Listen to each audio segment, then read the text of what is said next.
Day 14 of Python సిరీస్‌లో అసలు sets అంటే ఏంటో చూద్దాం. సో, సెట్స్ అనేది ఇంపార్టెంట్ టాపిక్. సో, దీన్ని అసలు మిస్ అవ్వకండి. అండ్ అలాగే సెట్స్‌ని ఒక రియల్ లైఫ్ ఎగ్జాంపుల్ తీసుకొని సో, అసలు సెట్స్ అంటే యూనిక్ వాల్యూస్‌ని మాత్రమే స్టోర్ చేసుకునే కలెక్షన్‌ని మన సెట్స్ అంటారు. దాన్ని మీకు సింపుల్‌గా చెప్పాలంటే డూప్లికేట్స్ వాల్యూస్‌ని అలౌ చేయని డేటా స్ట్రక్చర్‌నే మనం సెట్స్ అంటాం. సో, ఎగ్జాంపుల్ చూసుకుంటే మీకు వాట్సాప్ గ్రూప్ అనేది ఉందనుకో. సో, ఆ వాట్సాప్ గ్రూప్‌లో మెంబర్స్‌ని యాడ్ చేసుకుంటారు. లైక్ రవి, సీత, రాము, మళ్ళీ రవి, సీత ఇలా డిఫరెంట్ పర్సన్స్ అనేవాళ్ళు ఉన్నారు. సో, సేమ్ పర్సన్స్‌ని మనం 2 టైమ్స్ యాడ్ చేయలేం కదా!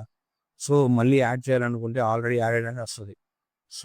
సో, డూప్లికేట్స్ అన్నీ ఆటోమేటిక్‌గా రిమూవ్ అయిపోతాయి. దాన్నే మనం సెట్ అంటాం. సెట్స్‌కి మనం కర్లీ బ్రాకెట్స్ అనేవి యూజ్ చేస్తాం. సో, ఎగ్జాంపుల్ తీసుకొని చూద్దాం. So, example names equal to Ravi, Sita, Ramu, Ravi, Sita అని తీసుకున్నాం. ప్రింట్ నేమ్స్ అని ఇచ్చాను. సో, అవుట్‌పుట్ అనేది రవి, సీత, రాము ఈ మూడే వచ్చింది. అంటే సెట్ అనేది డూప్లికేట్స్‌ని అలౌ చేయదు. ఇక్కడ మనం 5 నేమ్స్ తీసుకున్నాం. సో, దీంట్లో డూప్లికేట్ వచ్చేసి రవి 2 సార్లు ఉంది, సీత 2 సార్లు ఉంది. కానీ ఇక్కడ అవుట్‌పుట్ వచ్చేసి మనకు 3 నేమ్సే ప్రింట్ అయ్యాయి. సెట్ అనేవి డూప్లికేట్స్‌ని అలౌ చేయదు. సో, ఇలా సెట్‌లో కొన్ని ఆపరేషన్స్ అయితే ఉన్నాయి. Like add element, remove element, loop with set. So, ఇవన్నీ నోట్స్ అయితే ప్రొవైడ్ చేస్తాను. సో, నెక్స్ట్ ఇంపార్టెంట్ పాయింట్ వచ్చేసి సెట్స్‌లో ఇండెక్సింగ్ అనేది ఉండదు. లైక్ ఇక్కడ చూడండి example students equal to Ravi, Sita, Madhu అని తీసుకుందాం.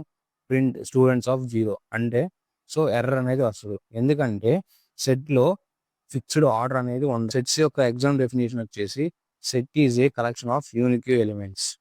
సో, హోంవర్క్ క్వెషన్ వచ్చేసి ఇక్కడ సెట్ కనిపిస్తుంది కదా!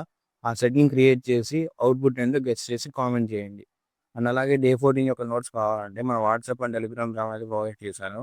లింక్ వచ్చేసి బయోలో ఉంది. వెళ్లి ఒకసారి చెక్ చేయండి. సేమ్ ఇలాగే పైథాన్‌ని సింపుల్ అండ్ ఈజీగా నేర్చుకోవాలనుకుంటే మన అకౌంట్‌ని ఫాలో చేసి ఈ వీడియో నచ్చేసి మీ ఫ్రెండ్స్‌కి ఈ వీడియోని షేర్ చేయండి.